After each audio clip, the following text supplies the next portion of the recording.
கடலூர் மாவட்டம் பன்ருட்டி அடுத்துள்ள மேல்மாம்பட்டு கிராமத்தைச் சேர்ந்த சவுந்தரராஜன் வசந்தி தம்பதியினருக்கு 2 மகன்கள் இருந்தனர். 3 வயதான மூத்த மகன் ரவிக்குமார் காடாம்புலியூர் ஜெயந்தி வித்யாலயா தனியார் மெட்ரிகுலேஷன் பள்ளியில் யூகேஜி படித்து வருகிறார். தினமும் பள்ளி வாகனம் மூலம் தனது மகனை பள்ளிக்கு அனுப்பி வந்தார். சம்பவத்தன்று காலை தனது மகன் ரவிக்குமாரை வீட்டு வாசலுக்கு வந்த பள்ளி வாகனத்தில் ஏற்றிவிட்டார் சவுந்தரராஜன். அப்போது அவரது இளைய மகன் ரக்ஷன் அந்த பேருந்துக்கு முன்பு ஓட்டுநரின் கண்களுக்கு தெரியாத இடத்தில் நின்று விளையாடிக் கொண்டிருந்ததாகவும், இதனை எவரும் கவனிக்காத நிலையில் ஓட்டுநர் பள்ளி வாகனத்தை கிளப்பிய சிறிது நேரத்திலேயே சிறுவன் ரக்ஷன் வேன் மோதி சம்பவ இடத்திலேயே மூர்ச்சையானார். இதனால் பதறி துடித்த சவுந்தரராஜன் தனது மகனை மீட்டு மருத்துவமனைக்கு கொண்டு சென்றார்.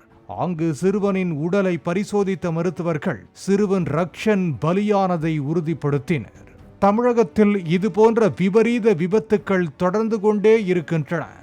வருங்காலங்களில் இப்படிப்பட்ட விபத்துக்களை தவிர்க்க பிளாக் ஸ்பாட் எனப்படும் பள்ளி வாகனத்தின் தாழ்வான முன்பகுதி உள்ளிட்டவற்றை கவனிக்கும் வகையில் பார்வை கண்ணாடிகள் அமைத்து கொடுக்க வேண்டும், அல்லது 360 டிகிரி கேமராவை பொருத்தி அதனை ஓட்டுநர் பார்க்க ஏதுவாக அனைத்து பள்ளி வேனில் வசதிகளை மேம்படுத்த வேண்டும் என்று சுட்டிக்காட்டும் போலீசார் மாணவர்களை ஏற்றிய பின்னர் புறப்படும் முன்பு வாகனத்தின் இரு பக்கமும் உதவியாளர் சென்று பார்வையிடுவது அவசியம் என்கின்றனர்.